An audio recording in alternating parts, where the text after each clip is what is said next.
mga boss! Welcome back po sa aking channel. Ang ipapasilip ko po sa inyo ngayon na ipupull out po namin ni Sir Jojo ng Dipolog City. Isang 10-wheeler wing van 6M70, loaded chrome, loaded na stainless. Ayan, ipapagsisimula po tayo rito. Naka-mags. Ayan yung body niya, walang damage, wala kang makitang damage. Ito po, taka-grills, puro stainless po yung grills niya na makakapal na stainless. Fresh from Japan. And then dito naman tayo sa may side panel na rito, naka-chrome. And then yung kanyang bumper, stainless. Yung side panel niya, chrome din. Ayan, kita naman, napakaganda po ng truck. Sariwang-sariwa po yung truck na nakuha namin ni Sir Jojo ng Dipolog, ha. Side door niya, may chrome. Ayan, oh. Talaga naman, wow. Bubble top po ito. Or tawag natin high roof, naka-mags. Ayan. Ang ganda po, naka-bopping na po yung kanyang mags, naka-matting, new upholstery, and then sigit sa lahat po, may mga kurtina na rin po ito. Hindi na siya bibili ng kurtina, bubble top pa ito, ha. And then with monitor na rin po ito, ayan. And then may DVD po ito, pwede manood ng DVD sa loob ng cabin po na ito. Saksakan lang po niya yan ng bala, ito po yun, no. Pwedeng manood ng pelikula yan sa loob ng truck niya habang yung driver niya ay nakapila. Yan, pwedeng salpakan. Tinesting na po namin yan. Nanood po kami ng pelikula dyan sa loob niyan. Pero testing lang naman, hindi tinapos, ha.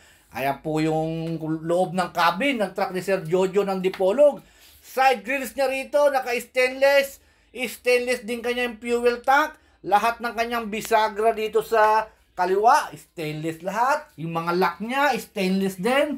And then, naka-molly type na rin po ito. Convert sa molly lang po ito, ha. Airbag po kasi yung mga dumarating na mga new face. Ito sa kabila naman tayo. Naka-stainless din. And then, mamaya i-interviewin ko sila Sir Jojo po, ha.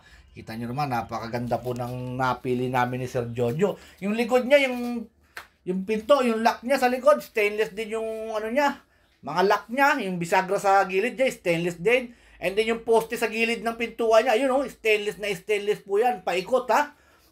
Hanggang sa loob ng kanyang wing van body, naka-steel flooring din. With kisame na rin po ito, naka-kisame na rin po yan, ha. Original yung nakuha namin body ni Sir Jojo, ha. Talaga naman, pati yung kanyang plaster sa likuran, stoplight niya, yung pinagdidikitan nun, puro stainless lahat yan.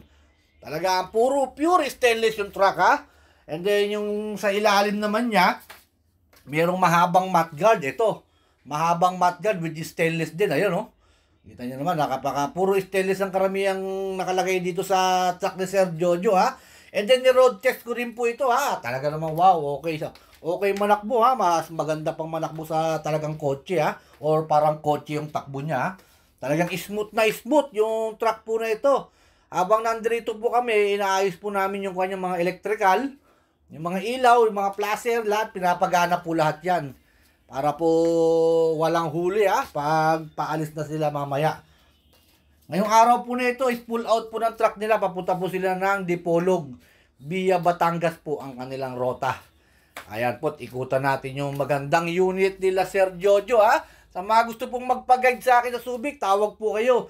Sa mga binibigay ko pong presyo sa inyo, estimate lang po yun. Pero nandito naman po kayo, nakakatawad naman po. Katulad po ng ibang subscriber natin, ha. Talaga naman nakakatawad sila ng gusto sa mga dealer. Lalo na pagkasama po tayo, ha. Ayan po, ikita nyo naman yung kabuuan. Purong stainless lahat. Ang ganda po ng unit ni Sir Jojo. Talaga naman wow na. At talagang bidang-bida sa Mindanao ngayon itong truck nito. And then, eto po sila Sir Jojo. Konting interview lang. Okay, salit lang Bisaya, ha? Oo. Sir, kamusta? Tiga saan si Sir? Taga Dipolog kami, Zamboanga del Norte, Dipolog City. Paki-invite mo sila, Sir, sa ating ano? Yung mga taga Dipolog na kuan, gusto magpalit og truck, dili na. Tapos mag-inquire kayo kay Truck TV para ayos. Okay. Mag-guide kayo tamang yarda. Okay, thank you, Sir. Thank you very much. Thank you. Wala ka ba shout out, Sir? Shout out. Ay, shout out pala. Taga Dipolog yung mga trackers dyan. Okay, thank you, Sir. Thank you. Thank you.